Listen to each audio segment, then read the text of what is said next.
வணக்கம். காலத்தின் குரல் நிகழ்ச்சிக்கு உங்களை அன்போடு வரவேற்கிறோம். மதுக்கடைகளை இடம் மாற்றி நெடுஞ்சாலைகளிலிருந்து ஊர்ப்புறங்களில் அமைப்பதற்கு அந்தந்த பகுதிகளில் மக்கள் போராட்டம் நடத்தி வருகிறார்கள். அதை எதிர்த்து தமிழ்நாட்டில் இங்கு அங்கு என்று இல்லாமல், நகரம் மாநகரம் என்று இல்லாமல், பட்டி தொட்டி எங்கும் எங்கள் ஊர்களில் மதுக்கடைகளை அமைக்காதீர்கள் என்று மக்கள் போராடியிருக்கிறார்கள். கடந்த சில நாட்களாகவே மதுக்கடைகளை தங்கள் ஊர்களில் வைப்பதற்கு எதிராக பெண்கள் மட்டுமல்ல, ஆண்களும் இணைந்து போராடக்கூடிய காட்சியை பார்க்கிறோம். மாவட்ட ஆட்சித் தலைவர் அலுவலகங்களிலே அதற்கு எதிராக மனு கொடுப்பதை பார்த்து கொண்டே இருக்கிறோம்.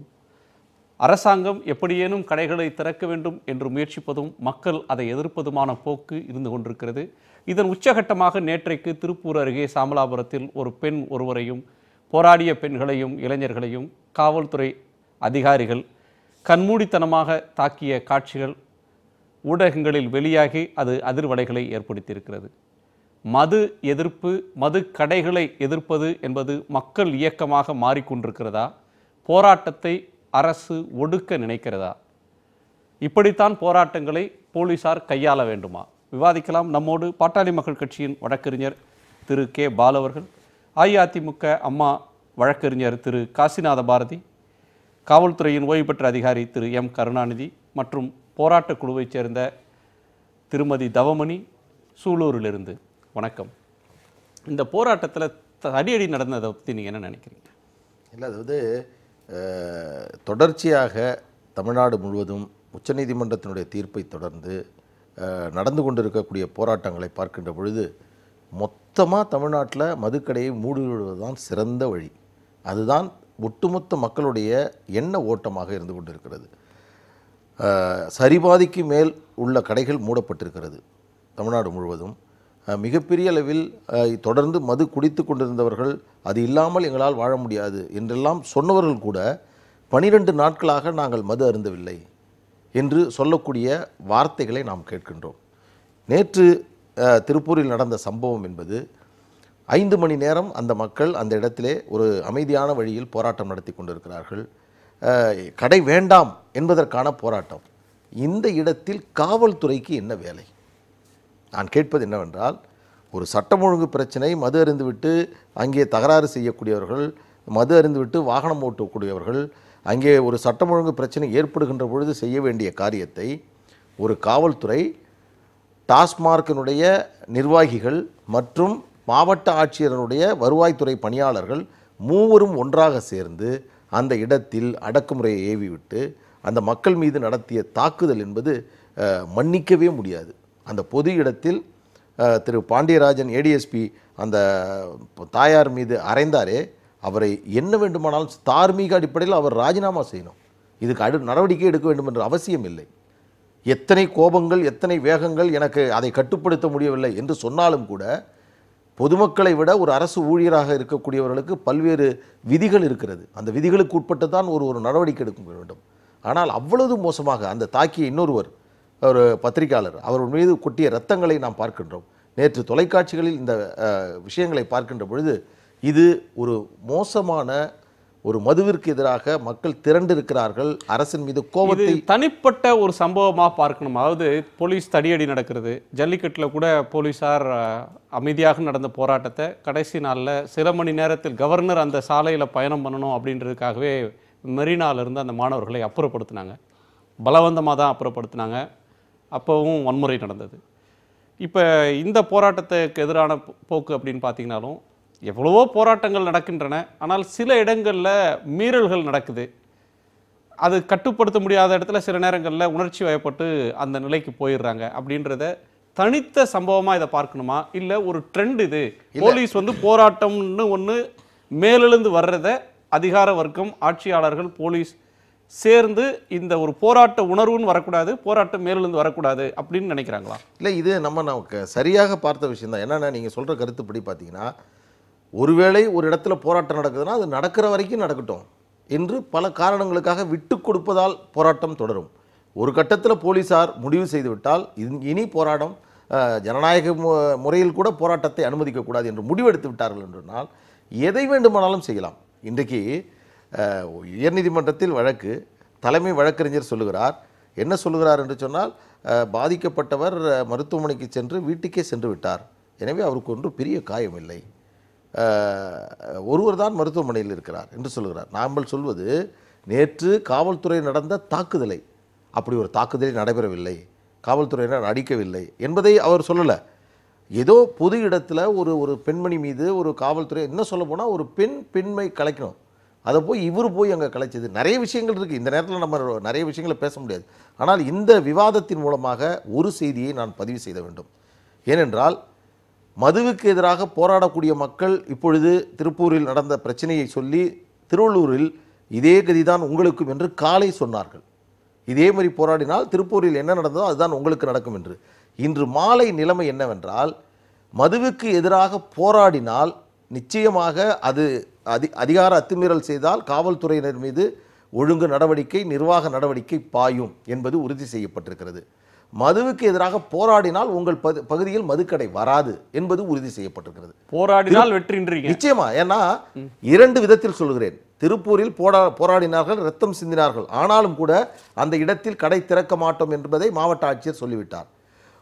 உயர்நீதிமன்றத்தினுடைய 2 நீதிபதிகள் அடங்கிய அமர்வு 4 முறை வழங்கிய தீர்ப்பின் அடிப்படையில் ஒரு மதுக்கடை வேண்டாம் என்று அந்த பகுதியில் இருக்கக்கூடிய மக்கள் முடிவு செய்தால் அந்த உணர்வுகளுக்கு மதிப்பளித்து முடிவெடுக்க வேண்டும். பஞ்சாயத்து கூட்டத்தில் ஒரு தீர்மானம் போட்டாலே, கிராம சபை கூடி தீர்மானம் போட்டால் அதை மதிக்கணும் அப்படின்னு இருக்கு. அதெல்லாம் தருமபுரி இல்லைங்க, அதை சொல்ல, தருமபுரியில் உங்கள் மாவட்டம் 180 இல்லை சொல்கிறேன் ஊராட்சிகளில், அந்த ஊராட்சிகள் கலைப்பதற்கு முன்பாக தீர்மானம் நிறைவேற்றப்பட்டு அனுப்பி வைக்கப்பட்டிருக்கிறது அரசுக்கு. அந்த அடிப்படையில் பார்த்தால் அந்த 180 ஊராட்சியிலும் இன்றைக்கு கடைகள் திறக்கக்கூடாது உயர்நீதிமன்றத்தினுடைய தீர்ப்பின் அடிப்படையில். எனவே புதிய கடைகளை சட்டத்துக்கு உட்பட்டே மக்கள் போராடலாம், சட்டத்துக்கு உட்பட்டு போராடலாம். அதே நீதிமன்றம் தான் மக்கள் போராட்டத்தை கணக்கில் எடுத்துக்கணும்னு சொல்றாங்களே தவிர, ரீலொகேஷன் தான், கடைகளை அந்த இடத்துல அமைப்பதற்கு திறப்பதற்கு சட்டப்படி எந்த தடையும் இல்லை, இதுக்கு நாங்கள் தடையெல்லாம் விதிக்க முடியாதுன்னு நீதிமன்றங்கள் ஒரு விளக்கம் சொல்றதையும் பார்க்கிறோம். திரு கருணாநிதி அவர்கள்ட்ட கேட்கணும், ஒரு போராட்டம் நடக்குது, போராட்டங்கள் புதிதல்ல, இந்த மக்கள் ஒரு பொது நன்மைக்காக போராடுறாங்க, அவங்கள்ட்ட ஆயுதங்கள் இல்லை, அவங்க நிராயுதபாணிகள், அவர்களை அவங்களால ஏற்பட்ட பாதிப்புன்றது ஒன்று கடை திறக்க விட மாட்டுறாங்க, இன்னொன்று சாலை மறியல், அதனால் சாலையில் சில மணி நேரம் போக்குவரத்து பாதிப்பு. இது அமைதியாக பேச்சுவார்த்தையை நடத்தினா கலைந்து போயிடும். சாலை மறியல்ன்றது போக்குவரத்து பாதிக்கிறதுன்றது புதுசு கிடையாது. இதை இப்படித்தான் கையாளணுமா? பெண்கள் திருப்பி அடித்தவங்கள, இப்போ யாராவது இரு தரப்பினர்கிட்ட தகராறு, கல்வீசி எறிந்தார்கள், அவர்களும் போலீஸ் வாகனத்தை அடித்து உடைச்சாங்க அப்படின்னா ப்ரொவோகேஷனுக்கு வாய்ப்பு இருக்குது. ஆனால் அப்படியான எதுவும் தெரியல அந்த காட்சிகளை பார்க்குறப்ப. சாதாரண ரோட்டில் நிற்கிறவங்களை போய் அடித்து விரட்டுறது அது உங்களுக்கு தெரியவில்லை அப்படிங்கிறது. அங்கே நடந்திருக்கிறது வேற, இங்கே காட்டப்படுகிறது வேற. எனக்கு காலையில் இந்த நிகழ்ச்சிக்கு வருவதற்கு முன்பு நான் இந்த டிவி உங்களுடைய கிளிப்பிங்ஸை தான் பார்த்துக்கிட்டு இருந்தேன். எனக்கே கஷ்டமாக தான் இருந்தது. சாதாரணமாக பொண்ணுங்க பொம்பளை லேடிஸுக்கு போயிட்டே இருக்கிறாங்க, அவங்க ஒன்றுமே பண்ணல, பின்னாடி இருந்து அடிக்கிறாங்க. அந்த காவல்துறை அதிகாரி வேகமாக தாக்குறாரு, அவங்க ஒன்றும் எந்த வித தாக்குதலும் பண்ணாத மாதிரி தான் இருந்தது எனக்கும். நானும் அதை பார்த்துட்டு இதுன்னு இப்படி பிஹேவ் பண்ணுறாங்களேன்னு நினச்சிக்கிட்டே இருந்தேன். ஈவினிங் ஆச்சு எனக்கு அவங்களை கான்டாக்ட் பண்ண இந்த சம்பந்தப்பட்ட அதிகாரிகள், எஸ்பி.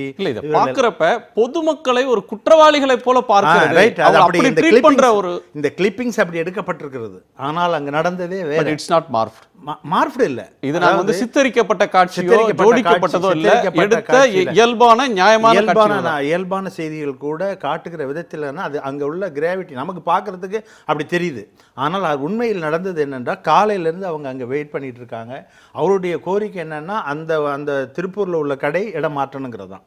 அதற்காக செஞ்சுட்டு இருக்காங்க. அந்த போராட்டங்களை பொறுத்த வரைக்கும் காவல்துறைக்கு அதுக்கு சம்பந்தமே இல்லை. எதற்காக போராடுகிறார்கள்ங்கிறத பற்றி எங்களுக்கு கவலையே இல்லை. ஏன் அங்கே போயிருந்தாருன்னு கூட கேட்டார். எங்களுக்கு அதை பற்றி கவலையே கிடையாது. எதுக்காக போராடுறார்கள், நியாயமான போராட்டம் எப்படி நடக்கிறதுங்கிறது தான். இவங்க காலையிலேருந்து உட்காந்துட்டு சாலை மறிச்செல்லாம் உட்காந்தாங்க, சமாதானம் பண்ணி நீங்கள் வருங்க, சம்மந்தப்பட்ட அதிகாரிகள் எங்கே போகிறது கிடையாது, அந்த அதிகாரிகளை வர வச்சோன்னு சொல்லி வந்தார். எம்எல்ஏ வந்தார், கலெக்டர் வந்தாங்க. சாயந்தரத்துக்கெல்லாம் ஆர்டர் கொடுத்துட்டாங்க இந்த கடையை ரிமூவ் பண்ணுறதுன்ட்டு. அது வரைக்கும் இருந்தது. இந்த முடிஞ்ச உடனே இவர்களுடைய கோரிக்கை திரும்ப மாறிடுச்சு. இது மட்டும் இந்த 3 நாள் பத்தாது, எங்களுக்கு தமிழ்நாடு முழுக்க உள்ள கடை மூடணும், அப்படின்னு சொல்லி கோரிக்கை வைக்கிறாங்க. அப்பதான் என்ன ஆகுது? அப்படி எங்கேயும் இல்ல அப்படியே இல்ல, அதுதான் உண்மை. இல்ல இல்ல இருக்கட்டும். என்ன தவறுன்ற இது பாருங்க, இப்படி கேக்குறாரு. இல்ல நான் அது நடந்ததுல அந்த இடத்துக்கே போகல. திருப்பூரில் உள்ள கடையை மூடுவதற்கு அங்குள்ள கலெக்டர் முத்திரை கொடுக்கலாம். தமிழ்நாடு முழுக்க உள்ள கடையை மூட வேண்டும், அது வரைக்கும் நான் இங்கதான் உட்கார்ந்து. சரி, அதற்காக கூட அப்படி ஒரு செய்தி எதுலயும் வந்ததா எனக்கு தெரியல. இல்ல, அப்படியே அவங்க கோரிக்கை வச்சிருந்தா கூட அவங்கள அடிச்சுதான் விரட்டணும். இல்ல இல்ல இருக்க, நான் சொல்லிடுறேன், நீங்க பாதி தான் கேட்டீங்க. அப்படின்னு சொல்லும் போது அடிக்கல, எடுத்த உடனே அடிக்கிறதுக்கு போலீஸ் என்ன பைத்தியக்காரங்களா என்ன? அதாவது அவர்களே கலைந்து போக சொல்லுவாங்க. கலைந்து போக மாட்டேன். ரோட்ல உட்காந்தா, நீங்க சொன்னது ஒரு ஆர்டீரியல் ரோடு, அது அந்த ரோட்ல மறிச்சு உட்காந்தாக்கா அது காவல்துறையுடைய ஜூரிஸ்டிக்ஷன். அது காவல்துறையினுடைய செயலை தடுக்கிற விஷயம். அது நீங்க எங்க ரோடு ஓரத்தில் நில்லுங்க, அந்த கடை முன்னாடி நில்லுங்க, வேற எங்கேயாச்சும் ஒரு இடத்துல நின்று கோஷம் போடுங்க, அதுவே கவனத்துக்கு, அரசினுடைய கவனத்துக்கு போகும். நீங்க ரோடை மறிச்சிங்கன்னு சொன்னா என்ன டிராஃபிக் மறிக்கிறது என்ன உங்க உரிமை இருக்கிறது? நீ உங்களுடைய கோரிக்கைக்காக யாரோ ஒருவர் எங்க ஒருத்தவங்க போற சாலையில் போகிற வாகனங்களை மறிக்கிறதுக்கு என்ன ஒரு உரிமை இருக்கிறது உங்களுக்கு? சார், ஒரு அரசியல்வாதி ஜெயிலுக்கு போயிட்டா தமிழ்நாடு முழுக்க பஸ் ஓட்ட மாட்டாங்க. தவறுதான், அது நாங்க நியாயம் இல்லங்க, தவறுதான். அப்ப அவங்க எல்லாம் போலீஸ் எதுவும் நடவடிக்கை எடுக்கிறது நீங்க அதிகாரத்தில் இருக்கிறவங்களுக்கு இல்ல, அதுதான் தவறு. அவர்கள் மீதும் நடவடிக்கை எடுக்கப்படுகிறது, எல்லா மேலயும் நடவடிக்கை எடுக்கப்படுது. நீங்க தான் அப்படி தவறாக புரிந்து கொள்கிறீர்கள். சரி, நீங்க ஒரு வெர்ஷன் சொல்றீங்க, அப்படி இல்லைன்னு திரு பாலு அவர்கள் சொல்றாரு. அந்த பகுதியை சேர்ந்தவர், அந்த ஊரை சேர்ந்த திருமதி தவமணி அவர்கள்ட்ட கேட்கலாம், என்ன நடந்தது தவமணி நேற்று? சார், நாங்கள் நேற்று காலையிலேருந்து அமைதியான முறையில் சாலை மறியல் பண்ணிட்டு இருந்தோம். காலையில் 9 மணிக்கு வந்து பெண்கள், குழந்தைகள், பெரியவங்க எல்லாருமே சாலை மறியல் பண்ணிட்டு இருந்தோம். ஒரு 11 மணிக்கு மேலே சட்டமன்ற தொகுதி எம்எல்ஏ கனகராஜன் அவர்கள் வந்திருந்தாங்க. அவங்களும் நாங்கள் வந்துட்டு அதிகாரிகள் கிட்ட பேசுகிறோன்னு எங்களோட உட்காந்து போராட்டம் பண்ணுறோன்னு சொல்லி உட்கார்ந்துருந்தாரு. அதிகாரிகள் கிட்ட பேசி நடவடிக்கை எடுக்கிறோன்னு சொன்னாங்க. கடைசி வரைக்கும் அதிகாரிகள் கிட்ட பேசினாங்க. எந்த ஒரு சரியான பதிலும் எங்களுக்கு கிடைக்கல. அவர் கிளம்பும் போது, நான் மேலதிகாரிகள் கிட்ட பேசுகிறேம்மா, இப்போதைக்கு அவங்க கிட்ட எந்த ஒரு நாங்கள் எழுத்துப்பூர்வமான ஒரு உத்தரவு கேட்டோம், ஆனால் அதெல்லாம் கொடுக்க முடியாது, இப்போ கடையை மூடிடுவாங்க, நீங்கள் கிளம்புங்க அப்படின்னு சொல்லிட்டு அவர் கிளம்பி போகிறதுக்கு முயற்சி பண்ணார். பெண்கள் எல்லாம் அவரை தடுத்து நிறுத்தி, பெண்கள் மட்டும்தான் தடுத்து நிறுத்தி, நீங்கள் போகக்கூடாது, கடையை மூடி கொடுத்துட்டு போங்க, உங்களை நம்பி தானே நாங்கள் உட்காந்துருக்கோம் அப்படின்னு சொல்லி சொன்னாங்க.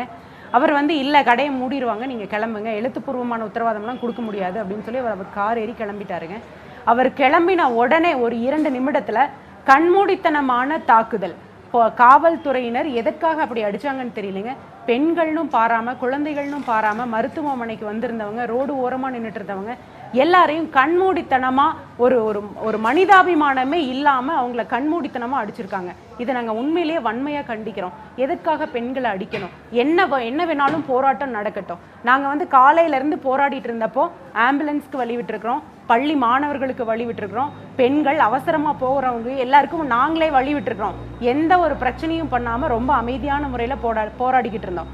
எதிர்த்தும் பேசலை, எந்த ஒரு பிரச்சனையும் இல்லை. சாயந்தரம் வரைக்கும் சுமூகமாக போயிட்டு இருந்துச்சு. சாயந்தரமா அவர் கிளம்பினதுக்கு அப்புறமா காவல்துறையினர் கண்மூடித்தனமான தடியடி நடத்தினது உண்மை. அவர் சொன்னது போல திருச்செல்லாம் சொல்லலை. இது வந்து இங்க இருந்து நாங்க வந்து பட்ட கஷ்டத்தை நாங்க உண்மையா சொல்றோம். யாரும் திருச்சி சொல்ல. எல்லா மீடியாவும் இங்க லைவா வீடியோ எடுத்திருக்காங்க, டெலிகாஸ்ட் பண்ணிருக்காங்க. அந்த வீடியோ எல்லா சேனல்லையும் டெலிகாஸ்ட் பண்ணிருக்காங்க, நீங்க பாருங்க. நாங்க ஒன்றும் போய் சொல்லலை, இதுதான் நடந்தது. போலீசார் வந்து கண்மூடித்தனமான தடியடி தாக்குதல் நடத்தினதுக்கு அப்புறம் ஒரு அம்மா வந்து காது ஆபரேஷன் பண்ணிருக்காங்க. திருமதி தவமணி, நீங்க வந்து உங்கள் ஊர்ல கடையை மூடுங்க அப்படின்னு கேட்டதோட மட்டும் இல்ல, அதற்கு அரசாங்கம் ஒப்புக்கொண்ட பிறகும் கூட தமிழ்நாடு முழுவதும் நீங்க வந்து மதுக்கடைகளை மூடணும் அப்படின்னு நீங்க கோரிக்கை வச்சீங்க. அது வரலையும் போராடுவோம்னு சொன்னதுனாலதான். ஒரு நிமிடம் பேசுறது, ஒரு நிமிடம் சொல்றதை கேளுங்க. காலையில நாங்க வந்துட்டு சாலை மறியல் பண்ணும் பொழுது எங்க ஊர்ல இருக்கிற மதுக்கடையை அகற்ற சொல்லி தான் கேட்டோம். அவங்க வந்து இப்ப பக்கத்து ஊர்ல எல்லா ஊர்லயும் மதுபான கடையை அகற்றணும்னு சொல்லி கோரிக்கை வச்சிருக்காங்க.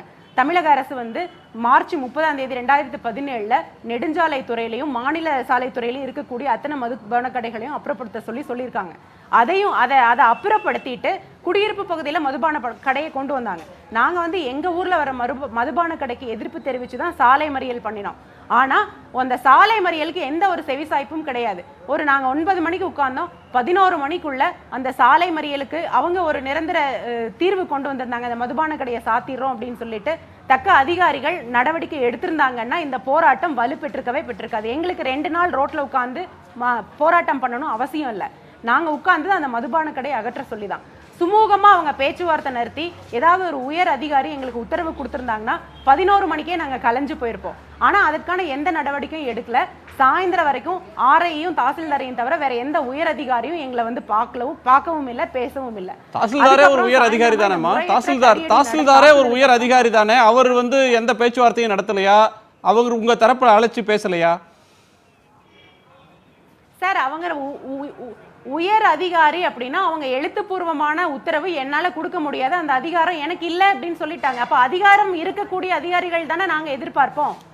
என்னங்க சார் பேசுறீங்க? அவங்க யாருக்கு அந்த எழுத்துப்பூர்வமான உத்தரவு கொடுக்கக்கூடிய அதிகாரம் இருக்குதோ அந்த அதிகாரி வந்து எங்களுக்கு சொல்லியிருந்தா நாங்க கலைஞ்சு போயிருப்போமே 11 மணிக்கே. நாங்க எதுக்குங்க சார் 2 நாள் போராட்டம் பண்ண போறோம்?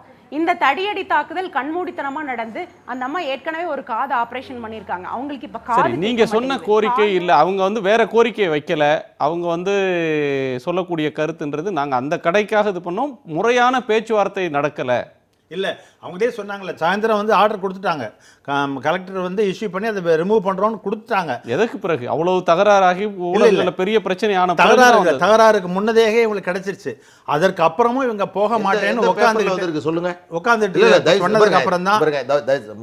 இல்லை கருணாநிதி சார், ஒரே ஒரு விஷயம், முன்னாள் காவல்துறை அதிகாரி என்பதற்காகவோ காவல்துறையை நாம் ஆதரிக்க வேண்டும் என்பதற்காகவோ ஏதாவது வேணாலும் பேசலாம்னு இருங்க.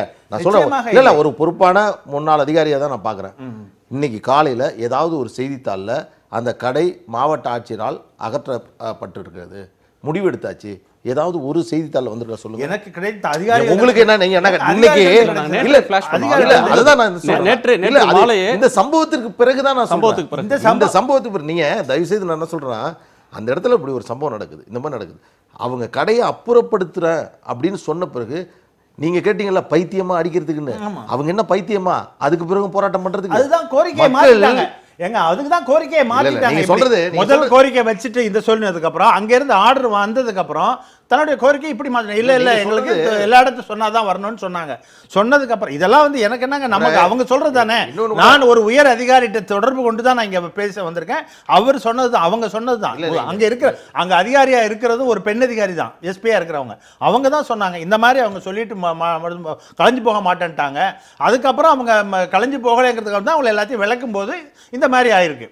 அப்ப கூட இந்த இதுல எல்லாம் வந்து சாலையோரம் நின்றுட்டு இருக்காங்களே, அவங்க கலைஞ்சு போறது இன்னும் நடு ரோட்ல கூட இல்ல, ஓரமா நிக்கிறவங்களையும் போய்தான் தெரிகிறது. இதுல வந்து டிஎஸ்பியை ஒரு லேடி அடிச்சிருக்காங்க, டிஎஸ்பியை கொஞ்சம் கண்ணத்துல அரைஞ்சிருக்காங்க. இவன் ஒரு 4-5 பெண்கள் சேர்ந்து டிஎஸ்பியை போட்டு அமுக்கியிருக்கிறாங்க. நிறைய விஷயங்கள் சொல்றாங்க. அவங்களுக்கு காவல்துறையினரையும் நிறைய அந்த எம்எல்ஏவே கேரோ பண்ணிருக்காங்க. ஒவ்வொருத்தரையும் போக விடாம கேரோ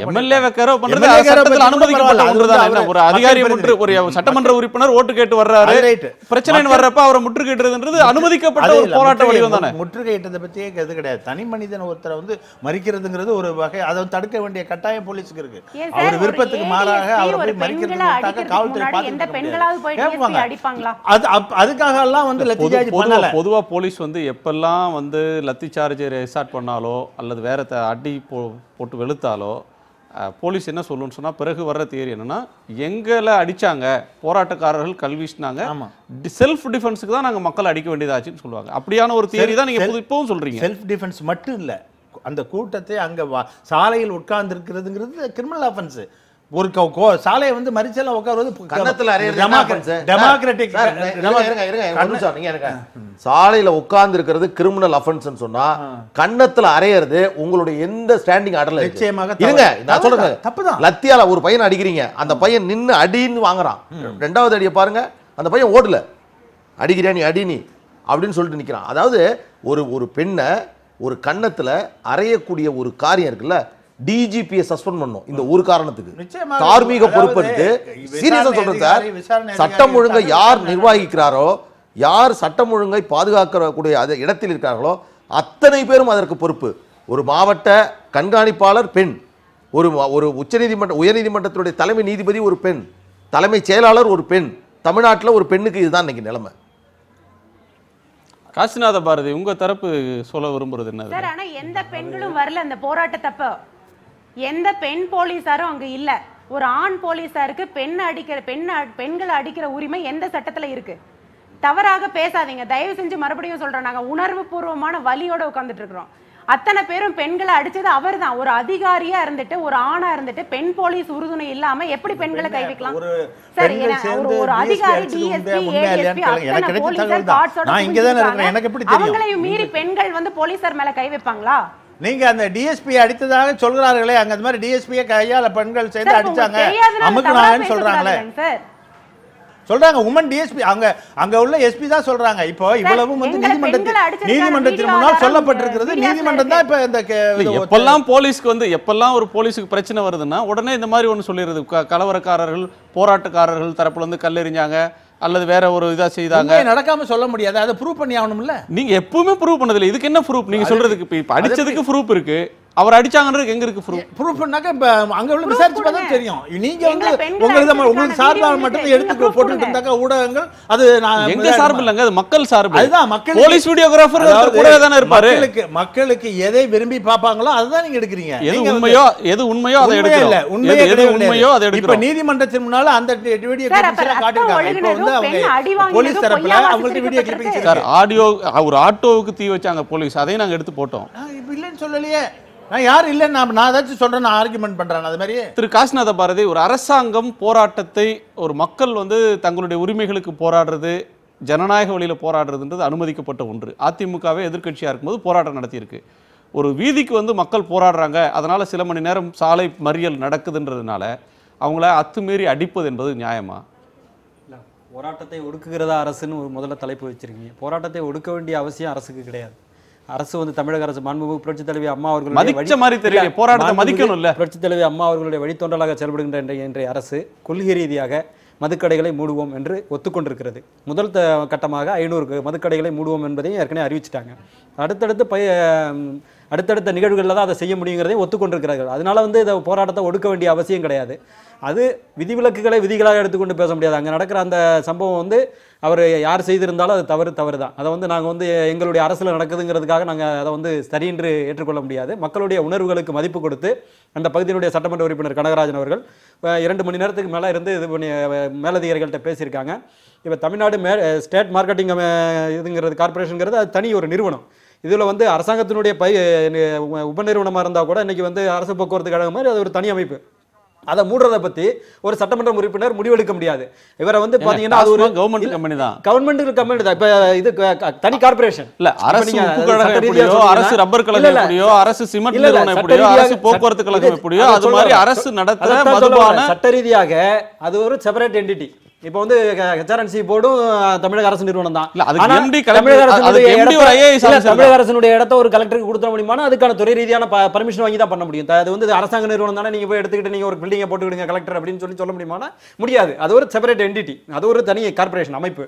அதனால வந்து அவங்க உரிய அதிகாரிகள்கிட்ட பர்மிஷன் வாங்கி தான் செய்ய முடியுங்கிற போது வந்து இவங்க போராட்டம் நடத்தின பகுதிங்கிறது ஒரு பெரிய தேசிய நெடுஞ்சாலை. தேசிய நெடுஞ்சாலையில் இவங்க வந்து 300 பேர் 400 பேருக்கு மேலே திரண்டு அந்த போராட்டத்தை நடத்துறதுங்கிறது வந்து உச்சநீதிமன்றத்தின் ஆணையின்படி நண்பர் பாலா அவர்கள் பெற்ற ஆணையின்படி தான் இன்னைக்கு வந்து தேசிய நெடுஞ்சாலையிலிருந்து அதை வந்து அப்புறப்படுத்துறாங்க. மற்ற பகுதிக்கு கொண்டுட்டு போற போது அந்த பகுதியில் உள்ளவங்க எதிர்ப்பு தெரிவிக்கிறாங்க. ஏன்னா இது ஒரு நிறுவனமாக செயல்படுகின்ற போது இந்த இதுல இருந்து தான் பல நலத்திட்டங்களும் செயல்படுத்தப்பட்டு வருகிறது. இது கொள்கை ரீதியாக அதை மூடுறதுக்கு தமிழக அரசு ஒத்துக்கொண்டு விட்டது. நாங்கள் இதை நடத்தி தான் ஆவோம், இன்னொரு 50 வருஷத்துக்கு இதை மூட மாட்டோம் அப்படின்னு சொன்னா நீங்க போராட வேண்டிய அவசியம் இருக்கிறது. ஆனா வந்து இந்த காவல்துறை அதிகாரி செய்து கொண்ட நிகழ்வுங்கிறது வன்மையாக கண்டிக்கத்தக்க நிகழ்வு. இதை வந்து இன்னொரு நிகழ்ச்சியோட நம்ம வந்து ஒப்பிட்டு பார்க்கலாம். இன்னைக்கு மெரினாவில் நடந்த அந்த போராட்டத்தில் நடந்த நிகழ்வுகளுக்கும் அதே நேரத்தில் திருச்சியில் மாவட்ட காவல்துறை கண்காணிப்பாளராக இருந்த செந்தில்குமார்ங்கிறவர் மிக அழகாக மக்களாக கலந்து அவங்களுக்கு புரிய வைத்து அந்த நிகழ்ச்சியை ஹேண்டில் பண்ணுவதற்கும், அதாவது செயல்படுத்துகின்ற இம்ப்ளிமெண்டிங் அத்தாரிட்டியாக இருக்கக்கூடிய அதிகாரிகளுடைய தனிப்பட்ட செயல்பாடுகளுக்கு வந்து அரசு வந்து ஏன்னா எங்கேயோ அன்னைக்கு வந்து கிட்டத்தட்ட ஆயிரக்கணக்கான இடங்கள்ல அந்த போராட்டம் நடந்திருக்கு. இந்த ஒரு இடத்துல விதிவிலக்காக நடந்த போராட்டத்தை மட்டும் வச்சுக்கிட்டு அரசாங்கத்தை குற்றம் சாட்டுவது என்பது இதையும் தாண்டி இந்த அரசாங்கம் வந்து நாங்க இந்த காட்சிகள் நீங்க பார்த்துட்டு இருக்கிற காட்சிகள் எல்லாமே தமிழ்நாட்டின் கடந்த சில நாட்களாக பல ஊர்களில் நடக்கிற போராட்டத்தினுடைய காட்சிகள். இவங்கெல்லாம் அரசியல் கட்சிக்காரங்கள்ல பொதுமக்கள் எல்லா ஊர்லயும் போராட்டம் நடந்திருக்கு. இன்னைக்கு ஒரு நாள்ல மட்டும் கூட தமிழ்நாட்டினுடைய பல மாவட்டங்களில் தொடர்ச்சியாக மக்கள் போராடிட்டே தான் இருக்கிறாங்க. மக்கள் வந்து போராடாமல் இல்லை. ஆனால் இந்த போராட்டத்துக்கு அரசு என்ன மரியாதை தருகிறதுன்றது ஒரு கேள்வி. இப்போ அரியலூர், இன்னைக்கு மட்டும் அரியலூரில் கைகாட்டின்ற ஊரில் போராட்டம், ஈரோடு பெரிய வலசு, கன்னியாகுமரியில் பஞ்சலிங்கபுரம், கரூரில் உப்பிடமங்கலம், திண்டுக்கல் செட்டிநாயக்கன்பட்டி, நீலகிரியில் மஞ்சூர், நாமக்கல் கரட்டுப்பாளையம், இது இல்லாமல் திருப்பத்தூர், வேலூர், குடியாத்தம், ஆச்சிமடம், நெல்லை, இப்படி இன்னைக்கு மட்டும் நடந்த போராட்டம் இது. இப்போ இது என்ன கேள்வி வருதுன்னா, மதுவிலக்கில் நம்பிக்கை கொண்ட அரசு படிப்படியாக நாங்கள் மூடுவோன்றதுல நம்பிக்கை இருந்தால், நெடுஞ்சாலைகளில் இருக்கக்கூடாது, மாநில நெடுஞ்சாலை தேசிய நெடுஞ்சாலையில் இந்த கடைகள் இருக்க வேண்டாம்னு உச்சநீதிமன்றம் ஒரு தீர்ப்பு தர்றப்ப அதை வாய்ப்பாக எடுத்துகிட்டு விட்டுறலாமே.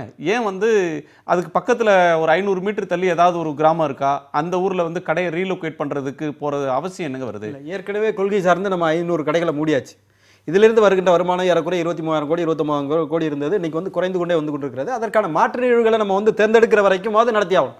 இவங்க சொல்கிற மாதிரி வந்து சினிமா படத்தில் நடக்கிற மாதிரி வந்து டக்குன்னு சொன்ன உடனே மூடிடுறோம்னா இதுக்கான இந்த சோர்ஸை வந்து நம்ம எங்கேருந்து பெற போகிறோங்கிற ஒரு மாற்று முயற்சிக்கு போகிற போது தான் நம்ம வந்து அந்த முடிவை எடுக்க முடியல. மக்கள் விருப்பத்துக்கு மேலாக ஒரு ஜனநாயகத்தில் தேர்ந்தெடுக்கப்பட்ட அரசு அதே மக்கள் தானே குடிக்கிறாங்க. அதே மக்கள் குடிக்கிறாங்க. ஆனா யாரும் கடை யாருமே கடை நடத்த போறோம் இல்ல, அது கடை நடத்துங்க, கடையை திறந்து வைங்கன்னு சொல்லி யாரும் போராடலையே. இல்ல, அதாவது ஒரு பொறுப்புள்ள அரசு. நான் ஒரு கேள்வியை கேட்கிறேன். இவ்வளவு போராடி இதற்கு முன்னால் இல்ல ஒண்ணு நினைச்சுக்க, 10 ஆண்டுகள்ல நீங்க பாத்தீங்கன்னா ஒரு 5 ஆண்டு காலமாக 6 ஆண்டு காலமாக குடிக்கிறவங்களால எங்களுக்கு எந்த பாதிப்பும் வரக்கூடாது. ஒரு 5-6 ஆண்டு காலமா பாத்தீங்கன்னா தமிழ்நாட்டுல மதுவிலக்கு சம்பந்தமான பிரச்சாரம், பரப்புரை, கருத்தரங்குகள், போராட்டங்கள்னு பல கட்டங்கள்ல பல வடிவங்கள்ல நடந்திருக்கு. இன்னைக்கு முன்பு எப்போதும் இல்லாத அளவுக்கு வீதிக்கு மக்கள் வர்றாங்க. அப்ப அதனுடைய உணர்வை ஒரு அரசாங்கம் புரிந்து கொள்ள வேண்டுமா வேண்டாமான்றதான் கேள்வி. ஒரு இடைவேளைக்கு பிறகு பேசலாம். ஒரு சிறு இடைவேளைக்கு பிறகு காலத்தின் குரல் தொடரும். நியூ ரமணாஸ் ஹெல்த் மிக்ஸ், காலத்தின் குரல். ஒரு சிறிய இடைவேளைக்கு பிறகு. இந்த பாதிக்கப்பட்ட பெண்ணுக்கு 60% அளவில் அவங்க விரும்புகிற இடத்துலையே, எந்த அரசு மருத்துவமனையோ தனியார் மருத்துவமனையோ எங்கே அவங்க விரும்புகிறாங்களோ அங்கே நாங்கள் அழைத்து செல்கிறோம், அங்கே அதற்கான செலவுகளை நாங்களே ஏற்கிறோம் அப்படின்னு அரசு தரப்பில் சொல்லியிருக்காங்க. ஒன்று, அது பற்றி உங்களுடைய கருத்து என்ன? இரண்டாவது அம்சம், பல ஊர்கள்லேயும் இந்த மதுக்கடைகளுக்கு எதிரான போராட்டம் நடக்குது. உங்கள் ஊரில் நடந்த போராட்டத்துக்கான அடிப்படையான காரணம் என்ன? நீங்கள்லாம் கட்சி சார்பில் இந்த போராட்டத்தை எல்லாம் ஒன்று சேர்த்து வர்றீங்களா, சுய உதவி குழுக்கெல்லாம் சேர்ந்து பண்ணுறீங்களா? இந்த போராட்டத்துக்கான அவசியம் எதனால, எது உங்களை ஒன்றிணைக்குது?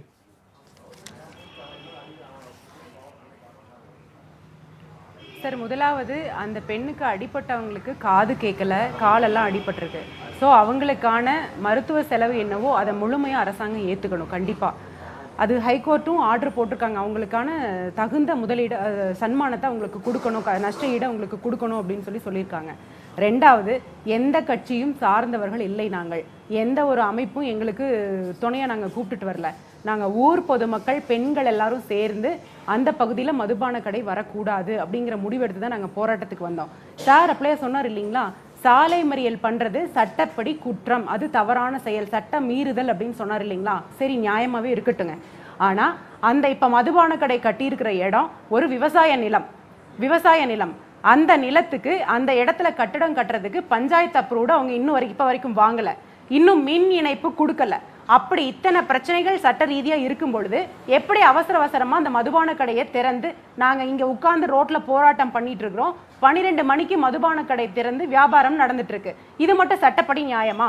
நாங்கள் சாலை மறியல் பண்ணினது சட்ட மீறுதல் சொல்கிறாங்க. முறையே இல்லாமல் சட்டத்தில் எந்த ஒரு சம்பந்தமும் இல்லாத அந்த இடத்துல மதுபான கடை வந்தது எந்த விதத்தில் நியாயம்? ரெண்டாவது, கலெக்டர் ஆர்டரு இவங்க அடிக்கிறதுக்கு முன்னாடியே வந்துருச்சுன்னு ஐயா சார் சொன்னார் இல்லைங்களா. கலெக்டர் ஆர்டர் வந்தால் அதையும் மீறி உட்கார்ந்து இருக்கிறதுக்கு எங்களுக்கு ஒன்றும் பைத்தியம் இல்லை.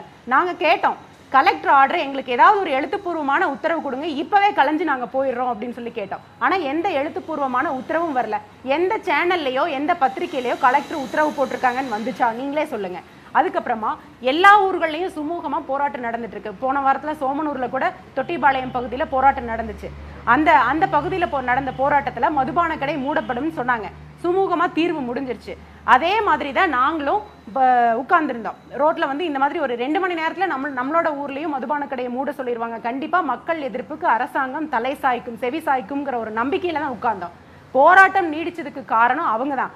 ஆனால் நாங்கள் எழுத்துப்பூர்வமான உத்தரவு கேட்டோம், உறுதி கேட்டோம்.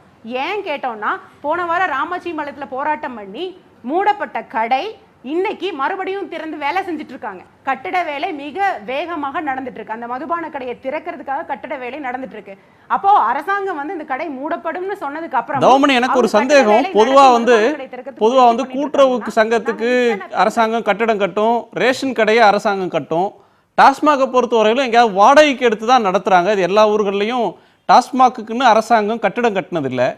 இப்போ இங்கே கட்டுறாங்க, அனுமதி இல்லாமல் கட்டுறாங்களா சொல்கிறீங்களே, மக்கள் கடைகளை வீடுகளை தரமாட்டுறாங்களா, இவங்க புதுசாக இடம் தேடி அதை கட்டுறாங்களா? சார் இவங்க வந்து மாநில நெடுஞ்சாலைத்துறையில் இருக்கக்கூடிய கடையை அப்புறப்படுத்த சொல்லிட்டாங்க. அப்படி இருக்கும் பொழுது இவங்க வந்து இடம் தேடி அலையும் போது ஒருத்தவங்க அந்த இடம் என்ன விஷயம்னு பெருசாக தெரியாமல், அவங்க இதனோட விளைவு என்னன்னு தெரியாமல் அந்த இடத்த கொடுத்துட்டாங்க. அவங்கக்கிட்ட நாங்கள் பேச முடியல. கட்டட வேலை நடந்துக்கிட்டே இருந்துச்சு. எங்களுக்கு ரொம்ப நாள் தெரியாது மதுபான கடைக்குன்னு சொல்லிட்டு. தெரிய வரும் பொழுது கட்டட வேலை மிக வேகமாக ஆரம்பிச்சிருச்சு. கிட்டத்தட்ட 16/3/2017 அன்னைக்கு நாங்கள் கிட்டத்தட்ட முதலமைச்சர் தனிப்பிரிவு, செக்ரட்டரியேட்டு, கலெக்டருக்கு, டாஸ்மார்க் டிஎம்க்கு, கவுண்டம்பாளையம் மண்டல மேலாளருக்கு இத்தனை பேருக்கும் முறையாக மக்களுடைய கையெழுத்து வாங்கி தாக்கல் கொடுத்துருக்குறோம், மனு தாக்கல் கொடுத்துருக்குறோம். மதுபான கடை இந்த பகுதிக்கு வேண்டான்னு சொல்லிட்டு திருப்பி எங்களுக்கு எல்லா அக்னாலேஜ்மெண்ட் கார்டும், அந்த கடிதம் போகப்பட்டதுக்கான அக்னாலேஜ்மெண்ட் கார்டும் ரிட்டர்ன் வந்திருக்கு. ஆனால் முறையாக நாங்கள் ஆரம்பித்து எல்லாமே பண்ணோம். எந்த ஒரு திருப்பி பதில் எங்களுக்கு ரிப்ளை எதுவுமே முறையாக வராததுனால தான் இந்த கடை அவசரமாக இன்னைக்கு திறக்கிறாங்கன்னு தெரிஞ்சு தான் நாங்கள் போராட்டம் பண்ணோம். எந்த ஒரு அமைப்போ கட்சியோ எங்களுக்கு நாங்கள் சாரவில்லை. நாங்கள் சாதாரண பொதுமக்கள், சாதாரண பெண்களெல்லாம் சேர்ந்து தான் போராட்டம் பண்ணினமே ஒழிய எந்த ஒரு அமைப்போ கட்சியோ மகளிர் அணியோ இதற்கு சேரவும் இல்லை. கட்சியினர் இன்னைக்கு காலையிலிருந்து பல கட்சியினர் வந்தாங்க. அவங்க வரும் பொழுது நாங்கள் சொல்லிட்டோம், நீங்கள் எங்களோட சகோதரர்களாக எங்களோட வந்து உட்காருதுன்னா வாங்க, கட்சி சார்ந்து யாரும் தயவு செய்து வந்துடாதீங்கன்னு நாங்கள் வெளிப்படையாகவே சொல்லிட்டோம். அவங்களும் அதை ஏற்றுக்கிட்டு அவங்களோட கட்சி கொடி துண்டு எல்லாத்தையும் வெளியில் வச்சுட்டு தான் எங்கள் கூட வந்து உள்ளே உட்கார்ந்தாங்க. அதனால தவறாக பேசக்கூடாதுங்க சார். இதுக்கான பதில் எங்களுக்கு தெரியணும். ஏன் அந்த மாதிரி பண்ணினாங்கிறதுக்கான காரணம் எங்களுக்கு தெரியணும். அதாவது இப்போ நிச்சயமாக காவல்துறைக்கு இவங்க சொல்கிற கோரிக்கை ஒன்றும் எதிரான கோரிக்கை கிடையாது. எங்களுக்கு ஒரு உடன்பாடு இல்லாத கோரிக்கை இல்லை. இது மதுக்கடை இருந்தாலும் ஒன்று தான், இல்லாட்டி பண்ணாலும் ஒன்று தான். இது இல்லைன்னா கலாச்சாரம் வரப்போகுது.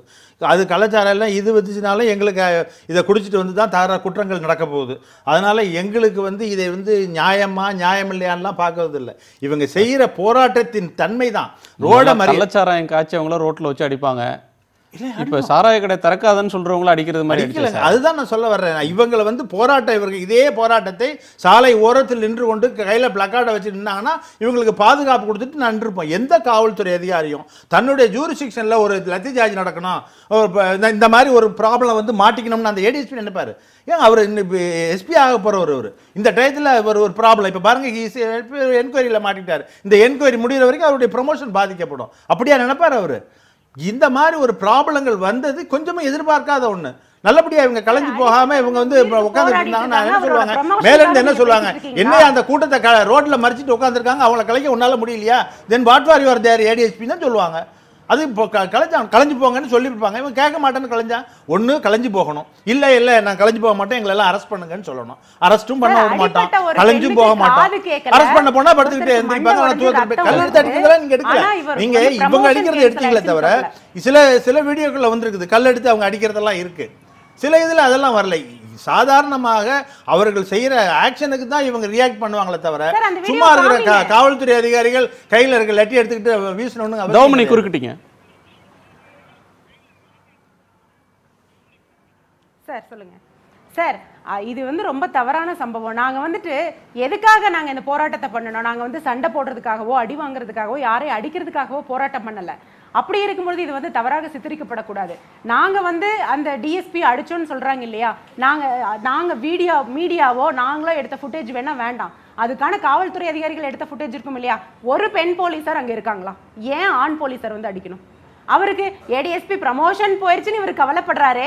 ஒரு பெண்ணுக்கு காது கேட்கல, ஒருத்தருக்கு மண்டை உடஞ்சி ரத்தனம் போகுது. எங்களெல்லாம் பார்த்தா மனுஷங்களா தெரியலையா? எங்களுக்கெல்லாம் வாழ்றதுக்கு உரிமை இல்லையா சமுதாயத்துல? அவருக்கு ப்ரமோஷன் கேன்சல் ஆயிடுச்சு, விசாரணைக்கு உட்பட்டாருன்னு ரொம்ப ஃபீல் பண்ணி பேசுறாங்களே, எங்களுக்கு என்னங்க சார் நியாயம்? கவலைப்படவில்லை. அவர் வந்து இந்த மாதிரி இன்வால்வ் ஆக வேண்டிய அவசியம் இல்லைன்னு சொல்ல வந்தேன். அவருக்கு ப்ரொமோஷன் வரது எனக்கு ஒன்றும் கவலை இல்லை. அப்படி ஒரு நிலையில இருக்கிறவர் இந்த மாதிரி ஒரு சம்பவத்தை ஈடுபட மாட்டாரு. போய் இந்த வேலை அடிக்க வேண்டிய அவசியமே இல்லை. பாரதி, இதுல அரசாங்கம் இது ஒரு பிரஸ்டீஜா எடுத்துக்கிச்சா? அது கடைகள் வருமானம் தேவை. இரண்டு கேள்விகளை முன் வச்சுங்க. முன்னாடியே மக்கள் போராடுறாங்க, அதுவும் உண்மை. இன்னொரு புறத்துல கடைகளை திறந்தால் குடிக்கிறதுக்கு ஆட்கள் இருக்கிறாங்க, குடிக்கிறதுக்கு ஆளே இல்லைன்னா ஏன் கடை திறக்கிறாங்கன்ற கேள்வியை முன்வைக்கிறீங்க. இந்த ஒரு முரண்பாடான சூழலில் வணிகம் மக்கள் நலன், வணிகம் மக்கள் உணர்வு அப்படின்னு வர்றப்ப எதுக்கு முக்கியத்துவம் தரணும் ஒரு அரசு? நிச்சயமாக அதான் 3 ரவுண்டு சொல்லிட்டோமே, கொள்கை சார்ந்து நாங்கள் அந்த முடிவை எடுத்துட்டோம். அதை இம்ப்ளிமெண்ட் பண்ணுறதுக்கான கால அவகாசம் தேவைப்படுகிறது. உடனடியாக 500 கடையை மூடிருக்கோம். 5000 கடையை மூட முடியுமானா மூட முடியாது. உடனடியாக நம்ம வந்து இருக்கிற கடைகளை பூரா மூடிட்டோம்னா வருவாய் இழப்பு இருக்கும். அதுக்கான பல்வேறு நம்ம லாக்கில் இருக்கிறோங்கிற போது அதை பயன்படுத்தி தான் ஆகணும், வேறு வழி கிடையாதுங்கிறத சொல்ல வரோம். இவ்வளவு போராடுகின்ற இந்த மக்கள், இந்த பெண்கள் தங்கள் குடும்பத்தில் யாரோ இருக்கின்ற ஆண் மக்கள் குடிக்காமல் இருங்கன்னு சொல்லி அவங்கள கட்டுப்படுத்தினாலே ஆட்டோமேட்டிக்காக இன்றைக்கி இவங்க இப்போ அண்ணன் பால் அவர்கள் சொல்கிறது மாதிரி பார்த்தீங்கன்னா தமிழ்நாடு ஃபுல்லாக பெண்கள் போராடுகிறார்கள், திரண்டெழுகிறார்கள், மக்கள் எழுச்சி தன்னெழுச்சி சொல்கிறாங்களே. அவங்க தங்களுடைய குடும்பத்தில் உள்ள ஆண் மக்களை திருத்தினாலே முடிஞ்சு அப்படி ஒரு சூழல் இருக்கா? நீங்க ஒரு குடும்பத்துல பெண்கள் வந்து கணவனையோ அல்லது அவங்களுடைய நெருக்கமான உறவினர்களையோ நீங்க குடிக்காதீங்கன்னு சொல்லி கம்பல் பண்ணி ஒரு உத்தரவு போடுற இடத்துல மதுக்கடைகளை பொறுத்தவரை நடத்துவது போவது 50%, தனிமனித ஒழுக்கங்கிறது இன்னொரு 50%. இந்த 50% மட்டுமே எல்லாருமே இன்சிஸ்ட் பண்றீங்களா தவிர எல்லா ஊடகங்களும் இருக்கிறதுனால தானே குடிக்கிறாங்க. அவைலபிலிட்டி தானே இங்க ப்ராப்ளம். அப்படி போலீஸ் ஸ்டேஷன் இருக்கிறதுனால தான் கிரைம் இருக்குங்கிற மாதிரி. இது இல்லைன்னா கள்ளச்சாராயத்துக்கு போவாங்க, இது இல்லைன்னா கள்ளச்சாராயத்துக்கு போவாங்க. குற்றம் நடக்கிறதுனால தான் போலீஸ் ஸ்டேஷன் இருக்கு. போலீஸ் ஸ்டேஷன் இருக்கிறதுனால குற்றம் நடக்கல. அதனால வந்து இது அதான் நண்பர் சொன்ன மாதிரி வந்து தனியார்கள் நடத்த போறான். இதை வந்து மக்களை வந்து இது உடனடியாக வந்து 1 வாரத்தில் 2 வாரத்தில் நடக்க முடியுமானா இது வந்து இதில் பாதிக்கப்பட்ட மக்களுக்கு தனியாக வந்து தொண்டு நிறுவனங்களை தொடங்கி அதன் மூலமாக அவங்களுக்கு தன்னெழுச்சிக்கு இதை உருவாக்கணும்.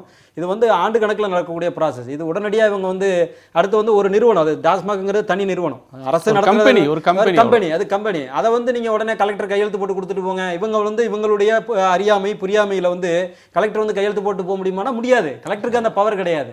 கலெக்டர் வந்து பரிந்துரை இல்ல, கலெக்டர் வந்து பரிந்துரை டாஸ்மார்க் கலெக்டர் தயவு செய்து தப்பா பேசுற இல்ல ஒரு கலெக்டர் கீழ இருக்கிற ஒரு அதிகாரி தான் டிஸ்ட்ரிக்ட் மேனேஜர். டிவிஷனல் மேனேஜர் வந்து கலெக்டருக்கு கீழ இருக்கிற ஒரு அதிகாரி தான், ஆட்சியர் தான். இருங்க பாரதி, நீங்க சொல்றது எல்லாம் அரசியல் ரீதியா நீங்க சொல்லுங்க. ஆனா ஒரு மாவட்டத்துல எந்த இடத்துல கடை இருக்கணும், எந்த இடத்துல சட்டவிரோதம் இருங்க, ஒரு நிமிஷம் இருங்க. அதை வந்து கலெக்டர் முடிவு பண்ண முடியாது. இல்ல இருக்கிற இடத்துல தான் பண்ணுவாரு. இருங்க, எப்படிங்க கலெக்டர் பண்ண முடியும்? இருங்க, அது ஒரு தனி நிறுவனம். அதை எப்படி கலெக்டர் இன்டர்வீன் பண்ண முடியும்? ஏன்னா இருக்கிற இடத்தை மாத்தி அமைக்க பாருங்க. நீங்க சொல்லுங்க, நீங்க சொல்லிட்டீங்க, நீங்க சொல்லுங்க. அது பண்ண முடியாது. தயவு செய்து ஒரு செய்தி, ஒரு மாவட்டத்துக்குள்ள எத்தனை கடை இருக்கிறதோ அத்தனை கடையும் ஆய்வு செய்யக்கூடிய ஆய்வாளராக மாவட்ட ஆட்சியர் தான் இருக்கிறார். அவருக்கு கீழ்தான் அனைத்து கடையும். ஒரு உத்தரவு போட்டு இந்த கடை எடுனா அன்னைக்கு மறுநாள் அந்த கடை இருங்க சொல்கிறேன். ஒரு உதாரணம், இப்போ நண்பர் சொல்கிறார், அவர் சொல்கிறார். நாங்கள் என்ன சொல்கிறோம், இந்த நிகழ்வின் மூலமாக தமிழ்நாட்டில் மதுவுக்கு எதிராக பெண்கள் பொதுமக்கள் தாராளமாக வீதியில் வந்து போராட முன்வாருங்கள். நான் அழைப்பு விடுக்கிறேன்.